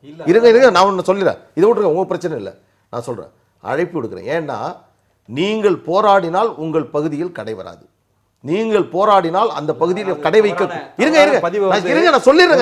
நீங்க சொல்லுங்க. இல்ல ஊடகம் நீங்க வந்து இருங்க, நம்ம இல்ல ஒரு அரசாங்கம் நீங்க பாருங்க, நான் பேசி முடிச்ச பிறகு நீங்க பேசுங்க, உங்க கருத்தை சொல்லுங்க. நடுப்புற பேச நான் என்ன சொல்றேன்னா, இல்ல நீங்க போராட்டத்துக்கு தூண்டுறீங்க, போராட்டத்துக்கு அழைப்பு விடுறீங்க, போராட்டத்துக்கு அழைப்பு விடுறீங்க, அவர் மறுக்கணும் நினைக்கிறேன். சொல்றேன், தயவு செய்து இருங்க ஒரு நிமிஷம், அவர் சொல்றத கேட்டு வந்துரும். ஒரே செகண்ட் நான் சொல்றத கேளுங்க. நீங்க முதல்ல நான் என்ன சொல்றேன்னா, நான் ஒரு சட்ட விழிப்புணர்வை இந்த நிகழ்ச்சியின் மூலமாக ஏற்படுத்துகிறேன். நீதிமன்றம் என்ன சொல்லியிருக்குன்னா, மக்கள் ஒரு இடத்தில் கடை வேண்டாம் என்று அந்த பகுதி மக்கள் வீதியில் வந்து போராடினால் அவர்கள் உணர்வுகளை புரிந்து கொண்டு இடமாற்றம் செய்வதற்கான நடவடிக்கை எடுக்கணும்னு சொல்லிட்டு பல தீர்ப்புகள் வழங்கியிருக்கு. இன்னைக்கு நான் போட்ட வழக்கில் இருங்க நான் சொல்லியிருக்கு. இன்னைக்கு சட்டப்படி தான் நீங்கள் கடை அமைக்கிறேன்னு சொன்னீங்கன்னா, பல ஊரில் இன்னைக்கு ஆத்தூரில் மேட்டூரில் சேலத்தில் என்னன்னா, ஒரு முழுமையான கட்டிடத்தில் தான் மதுபான கடை இருக்கணும். பக்கா பில்டிங்கில் தான் ஒரு கட்டிடம் இருக்கணும், ஒரு மதுபான கடை இருக்கணும். அங்கே நீங்கள் இப்போ ஒரு சகோதரி சொன்னாங்கல்ல, 4 பக்கம் சுவரு, மேலே ஹாஸ்பிட்டா ஷீட்டு, உடனடியாக போய் கடையை திறக்கிறீங்க. உங்களுக்கு இருக்கக்கூடிய Tamil Nadu liquor retail vending rule 2003 இதை அனுமதிக்குதா? தமிழ்நாட்டில் நான் நீங்கள் சொல்கிறேன், ஒரு பக்கா பில்டிங் இல்லாத இருக்கக்கூடிய மதுபான கடைகள்லாம் மூடணும்னா இன்னைக்கு இருக்கக்கூடிய 3000 சுற்றம் கடையில் 2000 கடையை மூடியாகணும். எந்த இடத்தில் நான் சொல்கிறேன், இதை உங்களுக்கு நான் உங்கள் விதிகளுக்குள்ளே வரேன், நான் அதை தாண்டி வெளில வரல. உங்கள் விதிகளுக்கு உட்பட்டு தமிழ்நாட்டில் சாராய விற்பனை நடைபெறுகிறதா? எந்த விதிகளும் பின்பற்றப்படுவதில்லை, எந்த நடைமுறையும் கிடையாது. இன்னைக்கு TASMAC liquor retail vending rule இருக்குல்ல, அந்த விதிகளுக்கு உட்பட்டு ஒரு மாவட்ட ஆட்சியர் இந்த விதிக்கு உட்பட்டு தான் என் மாவட்டத்தில் கடைகள் இருக்கணும் என்று மாவட்ட ஆட்சியர் முடிவு செஞ்சால், நான் ஹானஸ்டாக சொல்கிறேன், பல கடைகளை மூடியாகணும். இன்னைக்கு என்ன நிலைமை? எப்படி வேண்டுனாலும் பரவாயில்ல, நம்ம வியாபாரம் செய்யணும், எது வேண்டுமானாலும் பரவாயில்ல, இந்த கடை நடந்தாகணும். இதுதான் உங்களுடைய இலக்காக இருக்குது. ஆனால் விதிகளுக்கு உட்பட்டு இந்த விதி இங்கே இருக்கக்கூடிய விதிகளுக்கு எல்லாம் உட்பட்டு தான் நீங்கள் கழிவறைகள் இருக்க வேண்டும் இருக்கிறதா, தனி அறை ஒதுக்கப்பட்டிருக்கணும் இருக்குதா, அவங்க உட்காரத்துக்கு சேர் டேபிள் இருக்கணும் இருக்கா, சுத்தமாக க்ளீனாக இருக்கணும் இருக்குதா, நீங்கள் சொல்கிற பார், நீங்கள் சொல்கிற டாஸ்மாக் கடைகள் தயவுசெய்து போய் பாருங்கள். நீங்கள் புரிஞ்சிக்காமல் பேசாதீங்க. நாங்கள் என்ன சொல்கிறோம், இப்போவும் சொல்கிறோம், உச்சநீதிமன்றம் நெடுஞ்சாலையில் உள்ள கடைகளை அகற்றணும் தான் சொல்லுது, மூடுன்னு சொல்லல. ஆனால் அதே வேளையில் இன்னைக்கு புதிதாக ஒரு ஆயுதம், ஒரு உத்தரவு, நாங்கள் போராடுவதற்கான ஒரு நம்பிக்கை இன்னைய தீர்ப்பின் மூலமா கிடைச்சிருக்கு. என்னன்னா கன்சிடர் பண்ணுங்கன்னு சொல்றாங்க. கன்சிடர் பண்ணுங்கன்றீங்க. அதானே குணா சார், தயவுசெய்து அப்படி சொல்லாதீங்க, கன்சிடர்னு சொல்லாதீங்க. அவங்க என்ன சொன்னாங்கன்னா, நீங்க தமிழகத்தினுடைய தலைமை வழக்கறிஞர் நாங்கள் விதிகளின்படி தான் கடைகளை திறப்போம் என்று சொன்னார். நீ ஜட்ஜ்மெண்ட்டையும் ஃபாலோ பண்ணணும்னு இன்னைக்கு சொல்லியிருக்கு. ஏன்னா ஒரு அரசு எங்கள் விதிகளுக்கு உட்பட்டு தான் நாங்கள் கடைகளை திறப்போம்னு சொல்லும்பொழுது அது மட்டும் பத்தாது, இந்த மாநிலத்தினுடைய உயர்நீதிமன்றம் சொல்றதையும் நீங்கள் பின்பற்ற வேண்டும் என்று சொல்லும்பொழுது மாநிலத்தில் இருக்கக்கூடிய நீதிமன்றம் என்ன சொல்லியிருக்குன்னா, ஒரு மக்களுடைய உணர்வுகள் மதிப்பளிக்கணும், அதை மீறி அந்த இடத்தில் திறக்கக்கூடாதுங்கிற போது இது ஒன்றே போரும். தமிழ்நாட்டில் புதிதாக கடை திறக்க எசன்ஸ் வந்து நீங்க சொல்றதோட எசன்ஸ் வந்து போராட்டம், எங்க ஊர்ல கடை வைக்காதீங்க அப்படின்னு சொல்லி போராட்டம் நடத்தினா அதை பரிசீலிங்க அப்படின்னு அதோட பொருள் என்னன்னு கேட்டீங்கன்னா, அப்படி ஒரு போராட்டம் அந்த இடத்தில் உருவானால் அந்த இடத்தில் இருந்து அப்புறப்படுத்துவது தொடர்பாக அரசு முடிவெடுக்க வேண்டும். இதுதான் அதோட பொருள். இப்படி ஸ்ட்ரைட்டா சொல்லலாம். அது பரிசீலிங்கன்னு சொல்றாங்களா, கடையை தொடராதீங்கன்னு சொல்றாங்களா? இப்ப இல்ல போராட்டம் வந்தா அந்த இடத்தில் கடை திறக்க கூடாது உயர்நீதிமன்றம் தெளிவா 2016 11வது மாச தீர்ப்பு மிக தெளிவா சொல்லுது. கருத்தை பதிவு வைக்கிறேன்னா, அதாவது வந்து கடையை வேறு இடத்துக்கு மாற்றுங்கள்னு சொல்றாங்களே தவிர கடையை மூடுங்கள்னு சொல்லல. செக்ஷன் 35ல directive principles of state policy, state பாலிசியினுடைய இதில் வந்து கவர்மெண்ட்டை இவங்க தலையிட முடியாது, நீதிமன்றம் தலையிட முடியாது. ஏற்கனவே பாலு உள்ளிட்ட போன்ற நண்பர்கள் தொடுத்த வழக்கில் உயர்நீதிமன்றம் தெளிவாக சொல்லியிருக்கிறது, மதுக்கடைகளை மூட சொல்லி நாங்கள் உத்தரவு கொடுக்க முடியாது. ஏன்னா 35ல ஸ்டேட் பாலிசியை டிசைட் பண்ணுறது அந்த ஸ்டேட் கவர்மெண்ட், அதில் போய் நாங்கள் தலையிட முடியாது. அதில் என்ன வருமானம் வருது, என்ன செலவு வருது, என்ன அவங்க அதை மீட் அவுட் பண்ண போறாங்கிறது அந்த கவர்மெண்ட் தான் டிசைட் பண்ண முடியும். அதை வந்து நீதிமன்றம் டிசைட் பண்ண முடியுமா? முடியாதுன்னு சொல்லியிருக்காங்க. பாலிசி டெசிஷன் அவங்க எடுக்க முடியாது, பாலிசி டெசிஷன் அவங்க எடுக்க முடியாதுன்னு ஏற்கனவே சொல்லியிருக்காங்க. இதே மதுக்கடைகளை மூட சொன்ன வழக்கில் சொல்லியிருக்காங்க. என்னோட கேள்வி உங்கள்கிட்ட என்ன கேட்க விரும்புறேன்னா, நீங்க வந்து ஒரு மக்கள் ஆதரவோட தேர்ந்தெடுக்கப்பட்ட ஒரு அரசு, மக்கள்ல ஒரு சாரார் எங்க கட்சி சார்பற்ற முறையில் எங்க ஊர்ல கடை வேணான்னு சொன்னா அதை ஏன் அரசாங்கம் பிரஸ்டீஜா எடுத்துக்குது? இல்ல ஏதாவது எப்படியாவது கன்வின்ஸ் பண்ணி ஒரு இடத்தை கண்டுபிடிச்சி ஒரு இடத்துல அந்த கடையை அமைச்சே ஆகணும் அந்த ஏரியால அப்படின்னு ஏன் முனைப்பு காட்டுறாங்க? இல்ல அதுக்கான மாற்று முடிவு வர்ற வரைக்கும் பண்ணி தான் ஆகணும், வேற வழி கிடையாது. அடுத்து வந்து ஒரு குழுக்கள் சேர்ந்து கொண்டு ஒரு போராட்டத்தை நடத்துறதுனால ஒரு ப்ரோக்ராமை நம்ம வித்ட்ரா பண்ணிடுவோம் அப்படின்னு சொன்னீங்கன்னா, ஒரு 50 பேர் சேர்ந்து கொண்டு இங்கே ஒரு கோயில் வைக்கக்கூடாதும்பாங்க, ஒரு 50 பேர் சேர்ந்து கொண்டு இங்கே வந்து சர்ச்சை வைக்கக்கூடாதும்பாங்க, ஒரு 50 பேர் சேர்ந்து கொண்டு இங்கே மசூதி வைக்கக்கூடாதும்பாங்க. செய்ய முடியுமா? இது நம்ம பண்ண முடியுமானா ஜனநாயக நாட்டில் பண்ண முடியாது. கோயில் வைக்காத, மசூதி வைக்காத, சர்ச்சை வைக்காதன்றதும் இது நீங்க பாசிட்டிவ். இது நாட்டில் திருடுறவெல்லாம் ஒரு 100 பேர் சேர்ந்துட்டு எங்களுக்கு திருடுறதுக்கான அனுமதி கொடுக்கணும் அப்படின்னு சொல்லி கேட்டானா whether it is possible? என்ன விவாதம் தெரியல எனக்கு. நாட்டில் கொலை பண்றவங்க சேர்ந்துட்டு எங்களுக்கு என்டர்டெயின்மென்ட் கொடுக்கணும் அப்படின்னு கேட்டா பண்ண முடியுமானா? இது வந்து இல்ல நீங்க சொல்றதோட சாராம்சத்தை புரிஞ்சுக்கிற, அதாவது மாபாக்ரசி அப்படின்னு ஒரு மக்கள் திரண்டு வந்து ஒரு பெரும்பான்மைன்ற பேர்லயோ வேற பேர்லயோ வந்து அவங்க டிக்டேட் பண்ணக்கூடாது ஒரு அரசாங்கத்துக்கு அப்படின்னு சொல்றீங்க. ஆனா அதே அரசாங்கம் இன்னொன்னையும் புரிஞ்சுக்கணும்ல, மக்கள்ல வந்து இவங்களுக்கு கட்சி சார்பில்ல, பொதுமக்கள் தங்கள் தரப்புல தங்கள் பகுதி நன்மை இதனால பாதிப்பு வருதுன்னு சொல்லி கடை திறக்காதீங்க அப்படின்னு சொல்றத ஏன் ஒரு ஜனநாயகத்துல தேர்ந்தெடுக்கப்பட்ட ஒரு அரசு ஒரு பாசிட்டிவா எடுத்துக்கிறது? இப்ப கோர்ட் சொல்லுது நெடுஞ்சாலையில திறக்காதீங்கன்னு, மக்கள் சொல்றாங்க எங்க ஊர்ல திறக்காதீங்க, திறக்கலாம்னு தான் அர்த்தம். நெடுஞ்சாலையில திறக்காதீங்க, அவங்க பேன் பண்ணல, அதிகாரம் அந்த இடத்துக்கே போவாதீங்க. தமிழ்நாட்டுல நீங்க கடந்த 10 நாட்களாக பார்க்கிறேன், எங்க ஊர்ல நாங்க கூட ஊரை சுற்றி 100ன்னு ஒரு 100 செய்தி 20 நிமிஷத்துல போடுறோம். பல ஊர்கள்ல இருந்து வரக்கூடிய செய்தினா 3 வகையான செய்தி வருது. ஒன்று வறட்சி, தண்ணி இல்லை, 30 நாட்களாக தண்ணி வராதனால மக்கள் போராட்டம்னு வருது. அடுத்து மதுக்கடையை திறக்காதீங்கன்னு சொல்லி மக்கள் அணியணியாக திரண்டு போராடுறாங்க. சின்ன சின்ன ஊர்களில் போராட்டம் நடக்குது, சின்ன குக்கிராமத்தில் கூட போராட்டம் நடக்குது. அந்த உணர்வை ஏன் ஒரு எலெக்டட் கவர்மெண்ட் கன்சிடர் பண்ண மாட்டேங்குதுன்றது? கன்சிடர் பண்ணி கொள்கை முடிவு எடுத்தாச்சு, மதுக்கடையில் மூடுறோன்னு முடிவு எடுத்தாச்சு. அடுத்து வந்து இந்த ஜல்லிக்கட்டு நடந்தபோது பார்த்தீங்கன்னா தமிழ்நாடு ஃபுல்லாக ஜல்லிக்கட்டு நடந்துச்சு. இன்னைக்கு வந்து இந்தியாவிலேயே அதிகமாக போராட்டம் நடக்கக்கூடிய மாநிலம் எதுன்னு கேட்டால் அவனே போட்டிருக்கான். ஸ்டாட்டிஸ்டிக்கல் அடிப்படையில் தமிழ்நாடு தான் இன்னைக்கு வந்து போராட்டம். அதுவும் புரட்சித் தலைவி அம்மா அவர்களுடைய மறைவுக்கு பிறகு, அந்த மிகப்பெரிய ஆளுமையினுடைய மறைவுக்கு பிறகு நிறைய போராளிகள் உருவாகி விட்டார்கள். அவர்கள் உண்மை போராளிகளா போலி போராளிகளாங்கிறத வந்து காவல்துறை தான் கண்டுபிடிக்கணும். நிறைய போராளிகள், நிறைய அடக்குமுறை அகன்றது, ஒரு திறந்த சூழல் வெறியாகி இருக்கு. மக்கள் வந்து வீதிக்கு வரலாம், என் பிரச்சனைக்கு நான் வரலாம்ன்ற ஒரு சுதந்திர காற்றை சுவாசிக்க தொடங்கியிருக்காங்க. அப்படி பார்க்க முடியாது. அந்த இரும்பு கரங்கள் வந்து இன்னைக்கு கொஞ்சம் விலகிடுச்சுங்கிற மாதிரி நினைக்கிறாங்க. அதுதான் நான் நினைக்கிறேன். ஏன்னா போராட்டங்கள் இப்ப நீங்க பாத்தீங்கன்னா புரட்சித் தலைவி அம்மா அவர்களுடைய மறைவுக்கு முன்பும் இல்ல அப்ப ஜெயலலிதா அவர்கள் இருந்திருந்தா இல்ல இப்ப ஜெயலலிதா அவர்கள் இருந்திருந்தா கணக்கு திரு கருணாநிதி கிட்ட கேட்கலாம். நீங்க ஜெயலலிதா அவர்கள் இருந்திருந்தா ஒரே ஒரு கருத்தை கோர்த்து சொல்லி பிறகு மக்கள் போராடினாங்கன்னா மக்கள் போராட்டத்தெல்லாம் அடிச்சு ஒதுக்கிருங்க, எப்படியாவது அத்தனை கடையும் திறந்துருங்க அப்படின்ற ஒரு ஸ்டாண்ட் எடுத்திருப்பாங்களா? அப்படி அது இல்ல.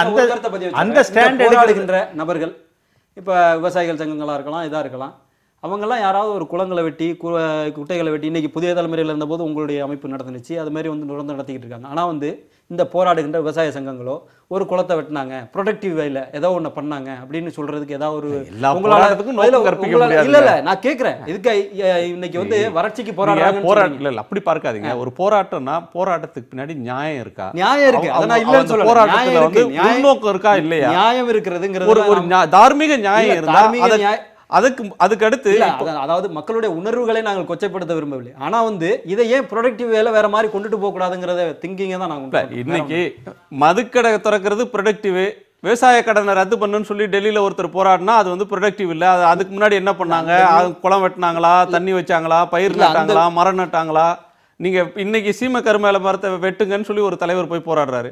இப்ப நீங்க என்ன கேட்பீங்க? 20 வருஷத்துக்கு முன்னாடி கருவேல மரம் இருந்துச்சு, அப்பயே போராடி இருந்தா இப்ப இருக்காதுன்னு சொல்லுவீங்க. இது இந்த வாதம் எங்க எடுத்துக்கிட்டு போகும் அப்படின்னு எனக்கு தெரியல. திரு கருணாநிதி இல்ல நீங்க போராட்டங்கள்ங்கிறது நிறைய இப்போ வந்து இயக்கங்களும் என்ஜிஓஸ் நிறைய வந்துருச்சு. ஒண்ணுமில்லாத விஷயத்துக்கெல்லாம் என்னன்னே தெரியாம கன்னியாகுமரியில் ஒரு இன்சிடென்ட் நடந்துச்சுன்னா அங்க என்ன நடந்துச்சுன்னே தெரியாது. பேப்பர்ல வந்து கட்சிக்காரங்க போராடலாம், மக்கள் போராடக்கூடாதா? என்ஜிஓவா அதுதான் போராடக்கூடாதுன்னு நான் சொல்லல. ஆனால் போராடுகின்ற விஷயங்கள் வந்து ரொம்ப ஃபிலிம்ஸியா இருக்கு. சும்மா பாட்டுல ஒரு இடையில ஒரு வரி வந்துருச்சுன்னா அதுக்காக போராடுறாங்க. தமிழ்நாட்டுல வந்து போராட்டத்தையே ஒடுக்கிட்டாங்க சார். கடந்த 20 வருஷமா பாத்தீங்கன்னா நீங்க திருவனந்தபுரத்துல தலைமைச் செயலகத்துக்கு முன்னாடி போராட முடியும். வெஸ்ட் பெங்கால்ல மம்தா பானர்ஜியோட அலுவலக வாசல்ல, அந்த கோட்டை வாசல்ல நின்று போராட முடியும். டெல்லியில 30 நாள்ல ஒரு வருஷ கணக்குல ஜந்தர் மந்தர்ல போராடினாலும் பாராளுமன்றத்துக்கு 1/2 கிலோமீட்டர் தொலைவில் மக்கள் அங்க அனுமதிக்கிறாங்க போராட்டத்தை.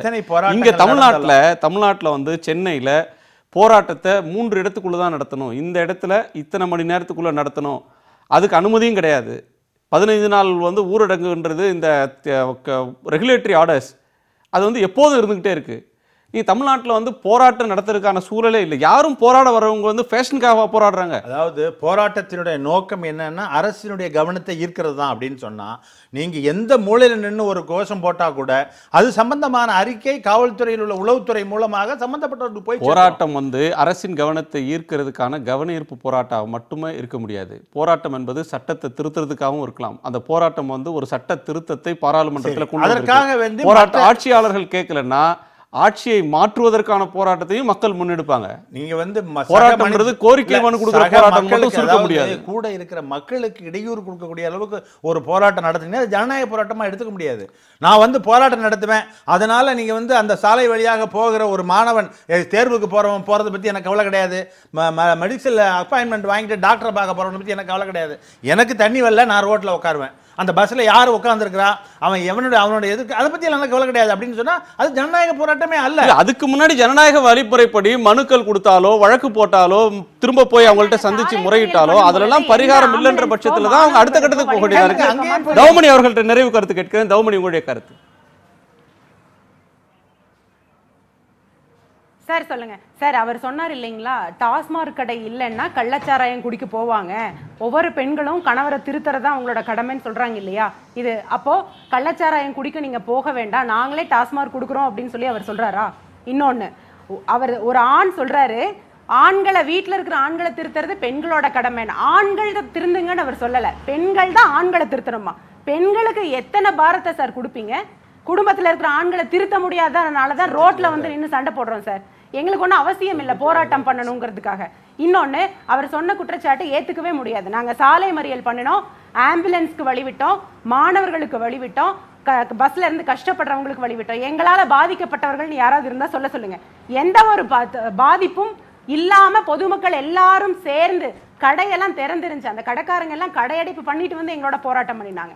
இது எந்த வகையில ஏத்துக்க முடியும்? இந்த குற்றச்சாட்டை நாங்க ஏத்துக்கவே முடியாது. ரொம்ப அமைதியான முறையில தான் போராட்டம் பண்ணோம். இன்னொன்று, பெண்கள் வந்து எல்லாரும் வந்து அவங்கவங்க வீட்டுல திருத்த முடியும் அப்படின்னா நாங்க ரோட்ல வந்து போராட்டம் பண்ண மாட்டோம்ல சார். நன்றி நன்றி, உங்களோட உணர்வை புரிஞ்சுக்க முடியுது.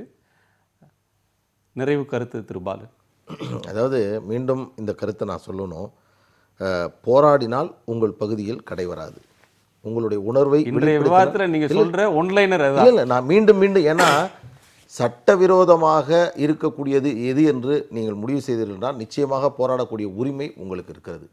விதிகளின்படி உயர்நீதிமன்ற தீர்ப்புக்கு விரோதமாக ஒரு புதிதாக ஒரு பகுதியில் கடை வைக்க முயற்சி செய்தால், மக்கள் வீதியில் வந்து போராடினால் சட்டம் உங்களுக்கு துணை நிற்கும். உங்களை காப்பாற்றுவதற்கு நாங்கள் தயாராக இருக்கிறோம். அதே வேளையில் பாதிக்கு மேற்பட்ட கடைகளை மூடியதற்கு பிறகு இது போன்ற நாங்களும் என்று அரசு சொல்வதை ஒதுக்கி வைத்துவிட்டு இன்றைக்கு பாதிக்கு மேற்பட்டவர்கள் குடித்து கொண்டவர்கள் குடிக்காத இருக்கக்கூடிய சூழலில் அவர்களுக்கு விழிப்புணர்வு செய்வதையும் அவர்களுக்கு மறுவாழ்வை ஏற்படுத்துவதையும் பிரச்சாரங்களை மேற்கொள்வதையும் இது ஒரு நல்ல தருணம். இந்த தருணத்தை பயன்படுத்தி எல்லோரும் மதுவில் இருந்து விடுவியுங்கள், வெளியே வாருங்கள் என்ற முழக்கம் அரசிடமிருந்து வர வேண்டும். இன்று வரை 12 நாட்கள் ஆகிறது. ஆனால் அதை பற்றி அரசு கவலைப்படவே இல்லை. மீண்டும் கடை திறப்பதை பற்றி யோசிக்கிறது. இந்த தருணத்தை பயன்படுத்தி அரசு முன்னணி நடிகர்களை, முன்னணி ஒரு பிரபலங்களை அழைத்து அவர்களிடம் கருத்தை சொல்லி தொலைக்காட்சியின் மூலமாக, வானொலியின் மூலமாக, திரையரங்குகளில் நீங்கள் பிரச்சாரத்தை மேற்கொள்ளுங்கள். இது போன்ற சூழல் ஏற்படவே ஏற்படாது. ஏனென்றால் மூடப்படுமா, நடக்குமா, நடக்காதா என்று யோசித்துக் கொண்டிருந்த போது 5000ற்கு சொச்சம் கடைகளில் 3221 கடைகள் ஒரே நேரத்தில் மூடப்பட்டிருக்கக்கூடிய இந்த சூழல் நாம் மீண்டும் பெறுவதற்கான வாய்ப்பில்லை. இதை பயன்படுத்தி கொண்டு மக்களுக்கு நாம் விழிப்புணர்வு அடைய வேண்டும். மதுவை அருந்து கொண்டிருப்பவர்கள் அதிலிருந்து விடுவிப்பதற்கு அரசு முயற்சி எடுக்க வேண்டும்.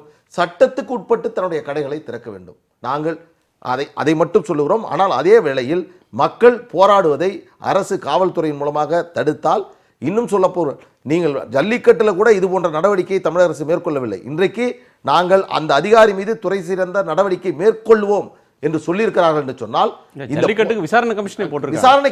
விசாரணை கமிஷன் போட்டார்கள். ஆனால் ஒரு நபர் மீது, ஒரு அதிகாரி மீது, அங்க ஒரு கான்ஸ்டபிள் மீது கூட நாங்க வந்து முடிவுல செய்வாங்க. திரு காசிநாத பாரதி நிறைவு நாங்க அடுத்த கட்டத்துக்கு வந்திருக்கோம். உபதேசம் ஊருக்கு தான். பாட்டாளி மக்கள் கட்சி நடத்திய மதுவிலக்கு மாநாட்டில் தான் பக்கத்தில் இருக்கிற டாஸ்மாக் கடையெல்லாம் அதிகமாக அரசியல் பேச தெரிஞ்சா பேசணும். அரசியல் பேச தெரிஞ்சா தரமான பேசணும். இதெல்லாம் என்ன பேச்சு? அசிங்கமான பேச்சு. முதல்ல உங்களுடைய தகுதி இருக்கா உங்களுக்கு அரசை பற்றி பேசுவதற்கு? என்ன இருக்கு? என்ன இதுவா வாதம்? இதுவா வாதம்? என்ன பேச்சு? என்ன பேச்சுன்ற தயவு செய்து திரும்ப பெறணும். பொது அரங்குல பேசும்போது உங்களுடைய நாகரிகத்தோடு என்ன உங்களுடைய கட்சி தோழர்களை முதல்ல நீங்க பண்ண சொல்லுங்க. நீங்க பெண்களை போய் பண்ண சொல்லுங்க, ஆம்பளையை போய் பண்ண சொல்லுங்க. நீங்க சாராயம் உங்களுடைய கட்சி தோழர்களை 25000 கோடி ரூபாய் வருவாய் வருது உச்சநீதிமன்றத்தில் சொல்லி உச்சநீதிமன்றம் தலையிலே குட்டி இருக்கு. மூத்த வழக்கறிஞர் உங்களுக்கு மரியாதை பண்ண. அதே நேரத்துல உங்களுடைய கட்சி தோழர்களை நீங்கள் வந்து நாங்க எங்களுக்கு தெரியும் எங்க கட்சி தோழர்கள் சொல்லுங்க. நீங்க யாரு எங்களுக்கு டீச் பண்ணுங்க. அப்புறம் நீங்க மட்டும் அரசு ஊழியர் போய் எங்களுக்கு அரசாங்கம் நடத்த தெரியும். நீங்க யார் டீச் அரசாங்கமா இது? நீங்க யார் டீச் பண்றீங்க? எடுக்கிற வேலை அரசாங்கமா இது? அது அன்புமணி நடத்துனதா அரசாங்கமா? தயவு செய்து மீண்டும் சொல்றேன், மீண்டும் இந்த விவாதத்தை ஒழுங்கா பேசணும், தரத்தோட பேசணும். நிறுத்திங்க. நீங்க மட்டும் நீங்க யார பேசுறீங்க? நீங்க வந்து வேண்டுகோளுக்கு அப்பாற்பட்டவர்களா இல்ல அறிவுரைகளுக்கு அப்பாற்பட்டவர்களா? அறிவுரைகளுக்கு அப்பாற்பட்டவர்களா? பாமக நடத்துறா இப்ப வந்து கொள்கை ரீதியாக இன்றைக்கு தமிழக அரசு ஏற்றுக்கொண்டிருக்கிறது. மூடி இருக்காங்க. நீங்க ஒரு ஊடகத்தை வைத்துக் கொண்டு நீங்க நேரடியாக போராட்டத்துக்கு கூப்பிடுறீங்க. இது வந்து அஃபென்ஸ் இல்லையா? கிரிமினல் அஃபென்ஸ் இல்லையா? போடுங்க என் மேல கேஸ். நான் சந்திக்க தயாரா இருக்கேன். நான் போடுறேன். நான் போடுங்க. நீங்க போடுங்க. நீங்க வாங்க பாப்போம். நான் ஜனநாயக படி உங்களுடைய எதிர்ப்புகளை பதிவு செய்யுங்க. சட்டம் அனுமதிக்கிறது என்று நான் சொல்றேன். முடிஞ்சா கேஸ் போடுங்க. நீங்க மூத்த வழக்கறிஞர் உணர்ச்சிகளை கட்டுப்படுத்திக் கொண்டு எனக்கு இருக்கு. நான் கேக்குறேன் பத்தி என்ன வேணாலும் சொல்லுங்க. உங்களுடைய கட்சி தொண்டர்களை நீங்க ஏன் செய்ய கூடாதுன்னு நான் கேக்குறேன். அது என்ன தவறு? அது என்ன தவறு? அது என்ன தவறு? நான் என்ன தவறா சொல்றேன்? உங்க உரிமை நான் என்ன தவறா சொல்றேன்? உங்க கட்சி தோழர் அவர் இல்ல பாரதி என்ன தவறா நான் சொல்றேன்? நான் புரிஞ்சுக்கிட்டது அவர் வந்து மக்களை வன்முறை செய்யுங்க, போராட்ட பாதையில வன்முறை பண்ணுங்க அவர் தூண்டல. அவர் வந்து அது எப்படி கூட முடியும்? சட்டத்துல மது ஊடகத்துல என்ன இது என்ன அவர் வந்து நியாயமான முறையில சட்டத்துக்கு உட்பட்டு போராடுங்க, அது சட்டம் அனுமதிக்குது. வாங்கன்னு கூப்பிடுறாரு, போராடுங்கன்னு சொல்லல அவரு, போராட்டத்துக்கு வாங்க. ரெண்டும் ஒண்ணுதான், போராடுங்கன்னாலும் அவர் சட்டத்தை மீறுங்கன்னு சொல்லல பாரதி. அது அப்படி பார்க்க தேவையில்லை. விமர்சனம் பண்றதுக்கே வரல. உங்களுடைய கட்சி தோழர்களை நீங்க வந்து எஜுகேட் பண்ணுங்கன்னு சொல்லுவாங்க. இதெல்லாம் தேவையில்லாத வேண்டாம். நீங்க வாங்க, நீங்க உங்க அரசாங்கத்தை பத்தி பேசுங்க. இப்ப நீங்க எங்களுக்கு அறிவுரை போராடினால் உங்கள் பகுதியில் கடை வராது, இதுதான் என் கருத்து. இதுல நிக்கிறேன், முடிஞ்சா கேஸ் போட்டுங்க. கொள்கை ரீதியாக அதோட நிறுத்திடலாம்னு நினைக்கிறேன். இறுதி இறுதி கருத்து நீங்க சொல்லணுமா? சொல்லுங்க சார். அதாவது பேச்சுக்கு பேச்சு என்ன சொல்லிடுறாங்க, அரசுக்கு சாதகமாக காவல்துறை செயல்படுத்துங்கிறாங்க. இவங்க முன்ன மறந்துடுறாங்க, இந்த அரசை தேர்ந்தெடுத்தது மக்கள். நாங்க தேர்ந்தெடுக்கல, காவல்துறை தேர்ந்தெடுக்கல. இவங்க எடுத்துக்கொண்டு தேர்ந்தெடுத்து யாரை உட்கார வைக்கிறாங்களோ அவர்களுடைய அரசாங்கம் நடத்துவதற்கு நாங்கள் உதவி செய்கிறோம், அவ்வளவுதான். லாண்ட் ஆர்டர் ரெகுலேட் பண்றோம். நீங்களே அவங்களுக்கு நெருக்கடி கொடுக்குறீங்க. யாரை கொண்டாந்து உட்கார வச்சீங்களோ அவங்களுக்கு நெருக்கடி கொடுக்குறீங்க, நாங்க ரெகுலேட் பண்றோம். இல்ல, ஆட்சியாளர்கள் மாஸ்டர்ஸ்னா சம்டைம்ஸ் போலீஸ் மோர் லாயல் தேன் த மாஸ்டர்ஸ் நடக்குது. அப்படி இல்ல, ராஜாவை மிஞ்சின ராஜ விசுவாசிகளாக சில நேரத்தில் நடக்கிறதுனால இந்த சிக்கல்கள் வருது. இதே நீங்க பாத்தீங்க, இப்போ இந்த ஜல்லிக்கட்டு போராட்டத்தில் யூனிஃபார்ம் போட்டுக்கிட்டே சில காவலர்கள் கவர்மெண்ட்டுக்கு எகேன்ஸ்டா குரல் கொடுத்தாங்க. அந்த மாதிரி உணர்ச்சி வசப்படுறவங்க ஒருத்தர் 2 பேர் இருப்பாங்க, அது தவறு பண்ணுவாங்க. நீங்க அதை வச்சுட்டு ஒட்டுமொத்தமா காவல்துறையில் இருக்கவங்க எல்லாம் வந்து அரசுக்கு இது குஜா தூக்குறாங்க, நீங்க தப்பா சொல்லக்கூடாது. நன்றி. அது என்ன லீகல் ஆர்டர்ஸை எக்ஸிக்யூட் பண்ணுவோம், அவ்வளவுதான். நன்றி. அப்படி பண்ணா மக்கள் வந்து உங்களை ஆராதிப்பாங்க. அந்த வகையில் அதுக்கு மாற்று கருத்தே இல்லை. ஒரு தமிழ்நாடு முழுக்க நடந்து கொண்டிருக்கிற போராட்டம்ன்றது ஒரு செய்தியை வெளிப்படுத்துது. மக்கள் இதனால் தங்கள் ஊருக்கு வந்தால் பாதிப்பு அப்படின்ற உணர்வு ஏன் வருதுன்னா, எங்கெல்லாம் இருக்கோ அங்கே பாதிப்பு தங்களுக்கு இருக்குன்னு நினைக்கிறாங்க. அந்த உணர்வு உரியவர்களை எட்டணும். இது இந்த போராட்டம்ன்றது தொடர்ந்துக்கிட்டே இருக்குது. அது ஒரு தமிழ்நாட்டில் அண்மை காலத்தில் இருக்கிற ஒரு முக்கியமான போக்கு. அதையும் கவனத்தில் எடுத்துக்கொள்ளணும். உங்கள் நால்வருடைய வருகைக்கும் கருத்து பகிர்வுக்கும் நன்றி. நீங்கள் வழக்கமாக பேசக்கூடியவங்களோட விட புதிதாக களத்திலிருந்து வரக்கூடிய பெண்கள் அந்த பகுதியைச் சேர்ந்த மக்கள் பேசும்போது அந்த வாதத்துக்கும் கருத்துக்கும் இன்னொரு வலுவும் மரியாதையும் உண்மையும் சேருது. அந்த வகையில் சகோதரி தௌமணி அவர்களுக்கு ஒரு சிறப்பான நன்றி. மீண்டும் சந்திப்போம். இது காலத்தின் குரல், திக்கெட்டும் பரவட்டும்.